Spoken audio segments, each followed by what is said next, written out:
This is the MMQB podcast with Albert Breer. This is the YouTube edition that we normally tape on Tuesdays. We're doing it on Wednesday this week, and fortunate for us, as we go over the news items, the big 5 news items that I'm going to hit on this Wednesday. That big news dropped last night. Alex Smith traded to the Washington Redskins. The Washington Redskins send a 3rd-round pick and Kendall Fuller back to the Kansas City Chiefs. We're going to start with that end of it. That's news item number 1 for the week, of course. Alex Smith traded to the Redskins. What does this mean for the Washington Redskins? Well, I think before we really know, we're going to need to figure out what the true guarantee on the deal is. Now, on paper, it's a 4-year, $94 million extension through 2022. Take him through the year in which he turns 38 years old. The guarantees, and this is important, guarantees are total to $71 million.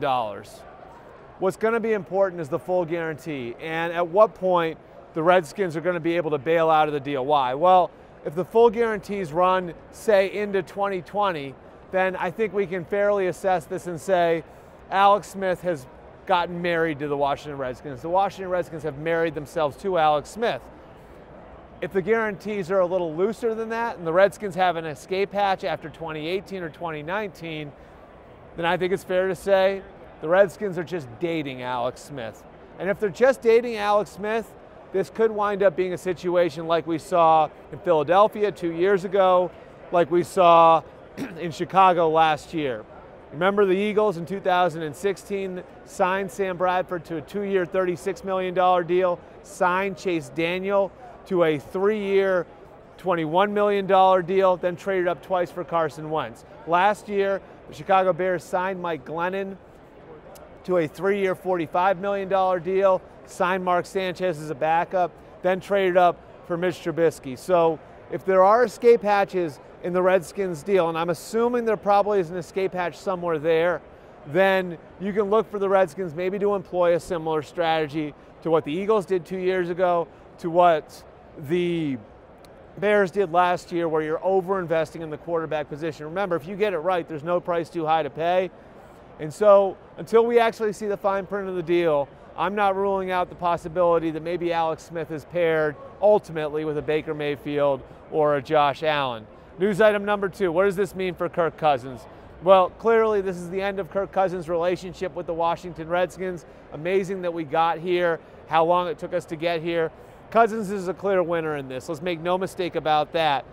He made $44 million over the last 2 years, and now he gets unfettered free agency at 29 years old, and he's a very unique free agent. Okay? Normally quarterbacks like this don't make it to the market that have 2 things in play. Not 1, but 2 things in play. 1, they can fit a win-now team because they're accomplished and they're established.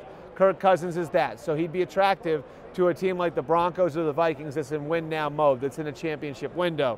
2, he's young enough at 29 years old to be the long-term answer for a team that might be in the midst of the rebuild like the New York Jets. And so I'd put the Jets at the top of the list to go get Kirk Cousins right now. I think they'll be motivated to go and get him, and the connections in that building to Kirk Cousins, I think, are real. He worked with Sean McVay. He worked with Kyle Shanahan. We know what McVay and Shanahan thought of him. Well, Jeremy Bates, the Jets' new OC, just promoted from quarterbacks coach. He comes from that tree. He'll have a good idea looking at the tape of how he can employ Kirk Cousins. And more than anything else, I think it's important that Kirk Cousins feels like whoever he signs with is going to commit to him long term. That was part of the problem last year when Washington tried to sign him to a long-term extension. He felt like over time the Redskins had shown him that they wanted to rent him and not own him. And then they come to him with a long-term deal, and he sits and says to himself, well, everything's been good the last couple of months, but let's wait and see where this goes. And so, to me, I think a lot of this is going to come down to what a team is willing to give Kirk, not just monetarily, but give him love.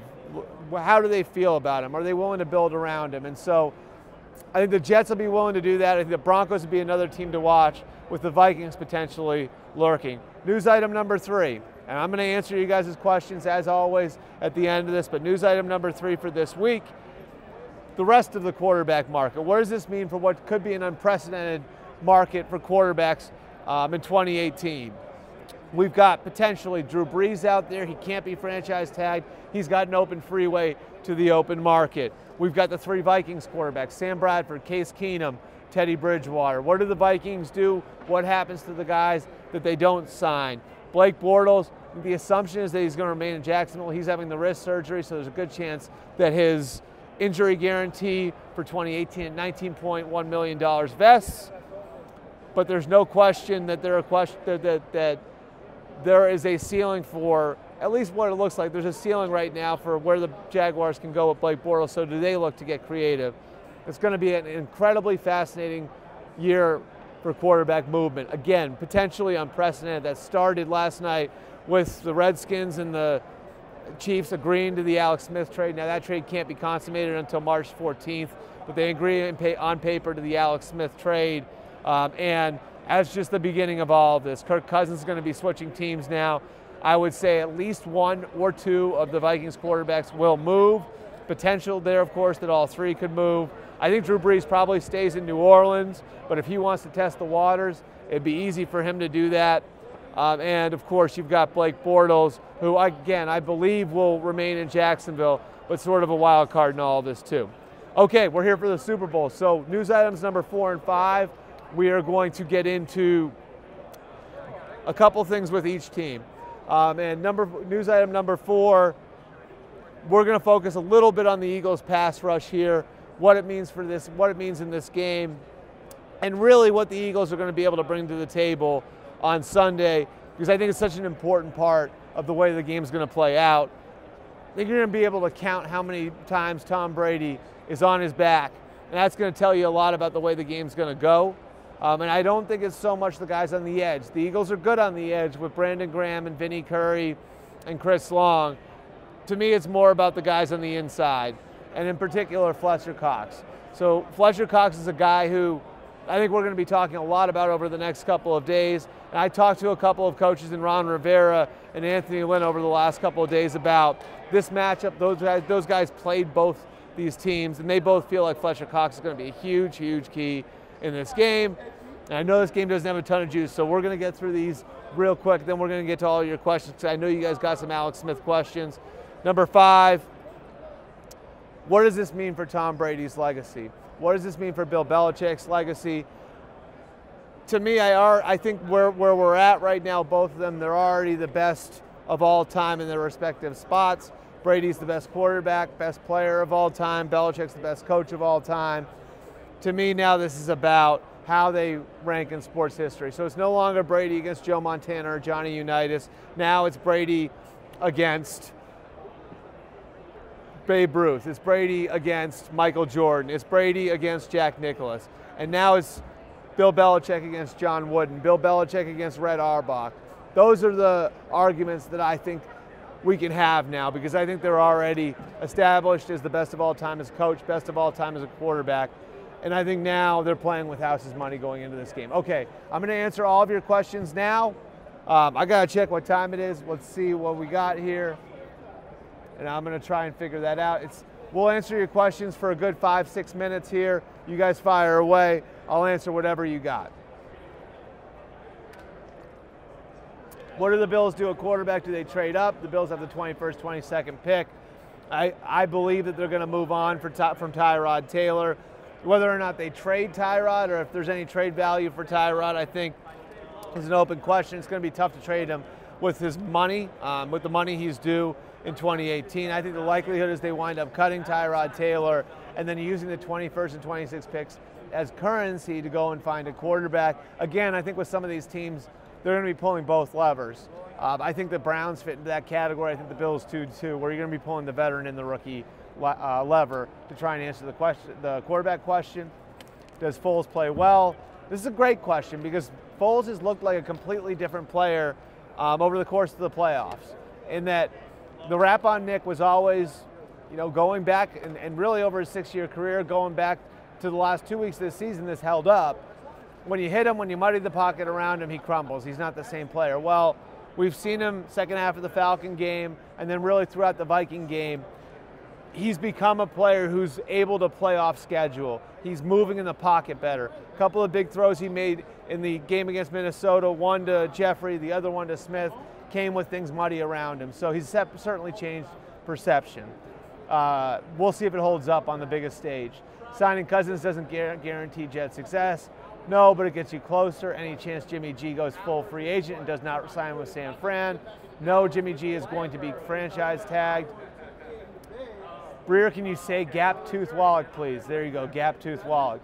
Will the NFL show solidarity with the Me Too movement? Any news on the Richardson investigation? No news on the Richardson investigation. Obviously, the team's now for sale. Alex Smith trade impact on the 2018 draft. Well, I think, again, we're going to have to wait to see what the guaranteed numbers are, the true guaranteed numbers are on his deal, to see whether or not the Redskins are still in the market to draft a quarterback in April. What I will say is that it potentially could take one team out of the mix, takes an option for other teams away. How about a smile? You want a smile? You got to smile. Let's go. What else we got? Let's do 10 more questions. Can a good team actually afford Cousins? Example, yes, the Vikings, I believe, have somewhere close to $60 million in cap space. So the Vikings are a good team that could afford Kirk Cousins. Whether or not they're willing to go all in on him, that's another question. But the Vikings are one team, a good team that's got money. I think the Jets are closer than people may think. And the Jets certainly will be in play for Kirk Cousins. Question number 2, Cousins and Browns an option. I think Cousins would consider the Browns. I think the problem is that signing Cousins would not preclude the Browns from going and drafting a quarterback. And my belief is Cousins may want to go to a place that will assure him that they won't draft a quarterback in the first round in April. And I'm not sure the Browns would be willing to give him that assurance. Question number 3, Keenum landing spot. If you guys watch our show later today, that's going to be on SI.com. That's the Road to Minneapolis Live. Peter actually said on that show that he believes the Denver Broncos would be in play for Case Keenum. The Broncos have actually flirted with trading from Keenum in the past. The price tag is going to be much higher, so it's a different circumstance. But the Broncos could be one, if they strike out on Kirk Cousins, that could be a potential fit. Question number 4, do you see the Chargers trading Verrett? I know the idea there with Jason Verrett is that he may not be the best scheme fit for the Los Angeles Chargers. It would depend on the return. That's my belief. And it'd be interesting, too, to see if he became available, if the Chargers got in the market for Richard Sherman, given that he's their type of corner. Question number 5, to leave to San Francisco makes sense with Adam Peters in the house. I don't know that the Niners would be, they've certainly got the cap room to do it. They've got the need. I don't know if the Niners would be the team that would be going and rolling the dice. They're still, the program there is still new. Akib's a strong personality. Would they want to interject that into their building? I think it's a fair question. Question number 6. Let's go. What do we got? Where is Malcolm Butler playing next year? The obvious answer would be New Orleans, because they tried to trade for him last year, but their corner situation looks like it's okay. I don't think the Saints are. I wouldn't take the Saints out of the mix completely, because you can never have enough good corners, but it's not the need it was the year before with Marshawn Lattimore. And I think Butler's mark is going to be limited to some degree just because he's a shorter, smaller player. Question number 6. Do the Chargers, and I may have already answered number 6, but we'll make this number 6. Do the Chargers draft a running back? At some point I could see them drafting a running back, but Melvin Gordon is obviously the starter. They spent a first-round pick on Melvin Gordon a couple years ago, so I don't think it'll be a high-end draft pick, but this draft is very, very deep for running backs. You've got, obviously, Saquon Barkley at the top of the draft, but you also got Ronald Jones from USC. You've got Darius Geis from LSU. You got Bo Scarborough from Alabama. There's a lot of depth in this year's draft class at the running back position. It's a very, very good class. And so I certainly think that there'll be, if the Chargers want to build some depth at that position, they'll be able to find one later on. More questions, more questions. Do the Niners spend crazy money in free agency? They have crazy money in free agency. What you want to focus on if you're a Niners fan, they'll be looking for explosive playmakers. Explosive playmakers, that's important. Okay, question number 7, is Teddy Bridgewater a scheme fit in Arizona? The answer to that question would have been an emphatic no with Bruce Arians there. With Mike McCoy, I think all I think Mike McCoy opens up the net for the Cardinals as far as going and looking for a quarterback, because Mike McCoy is adaptable as an offensive coach. We saw it in Denver when he was the offensive coordinator there the first time around, going from having coached Jake Delhomme in Carolina to getting to Denver, having to coach Kyle Orton, then flipping it for Tim Tebow, turning the offense upside down for Tim Tebow, then coming back and rebuilding it again for Peyton Manning, making it work for Phillip Rivers in San Diego. He's very adaptable as a coach, and so I think that this really opens up the possibilities for the Arizona Cardinals to look at all options at the quarterback position. Part of what Steve Wilks liked about Mike McCoy, and so I wouldn't rule out anything for the Cardinals at quarterback where the parameters that they had under Bruce Arians were very, very strict. Question number 8, what's next for the Redskins? I'm lost. Well, what's next for the Redskins is figuring out what's on that Kirk Cousins or on that Alex Smith contract. I don't like the move to get rid of Kendall Fuller. A young player, you got 2 years of control. That's the piece of it that I really like for the Chiefs, is now they've got maybe one of the best young cornerback combinations in the NFL with Marcus Peters teaming up with Kendall Fuller. It's obviously been a need for them. Finding that second corner has been a problem for them the last few years. It's why they signed Darrelle Revis this season, and so it makes some sense for them.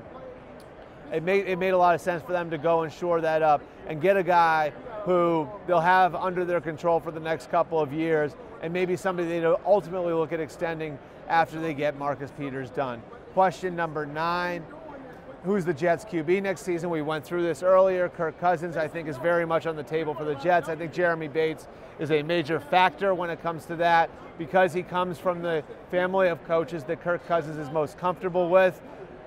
Obviously worked with Sean McVay, worked with Kyle Shanahan. Those guys are very familiar with Jeremy Bates. Jeremy Bates worked for Kyle Shanahan's dad. Mike Shanahan in Denver was a play caller for him. I think Jeremy Bates' presence is going to put the Jets' interest on an elevated level, and I think it's going to elevate the level of interest from Kirk Cousins in the Jets. Question number 10, what about the Colts? I think the Colts are in great shape right now. Andrew Luck is going to start working with his mechanics coaches over the weekend. He met with Tom House a couple of weeks ago. Things look good right there. They're cautiously optimistic. Obviously, Josh McDaniels' decision to go there, I think, bodes well for where Andrew Luck is and what the future holds for Andrew Luck, because I don't think Josh would have gone there without having gotten a detailed report on where Andrew Luck is in his rehab. So you've got that, and I think Chris Ballard did some really nice things in year 1. They've got a couple pieces in the secondary now, and Malik Hooker and Quincy Wilson to build around. I think the arrow's pointing up on the Jets. All right, thank you guys. Let me know what you think on my Twitter page, on my Facebook page. Like my Facebook page at Albert R. Breer. Go to my Twitter page at Albert Breer. Give us all the feedback, because we react to that. We want to make this better experience for you guys. If you want more of these during the week, I'll do a few more of these during the week. I always appreciate you guys coming out. I hope you can hear me okay too. It's a little different environment than we're normally in here in the Mall of America. Again, I see across the way a GameStop. There's actually a place called the Beef Jerky Experience over there. I'm not familiar with that kind of thing. They don't have that in malls by where I live, but they've got that right over here, the Mall of America. I always appreciate you guys coming out. Again, get me your feedback on my Twitter page at Albert Breer, my Facebook page at Albert R. Breer. And I'll always remember to listen to the 10 Things podcast, the MMQB 10 Things podcast, the MMQB podcast with Peter King. And one more time, this podcast, the MMQB podcast with Albert Breer, both our traditional edition with Lou Pellegrino and Andy Gresh, which drops on Friday morning, and this, our YouTube edition, which we've been doing the last couple months. Appreciate you guys coming out for, which we Periscope as well. That usually pops on Tuesdays. This one will pop on a Wednesday. You can get us, the 10 Things podcast, the Peter King podcast, at Spotify, Stitcher, Google Play, TuneIn, Apple Podcasts, wherever you get your podcasts. We'll see you guys next week with the 2017 season.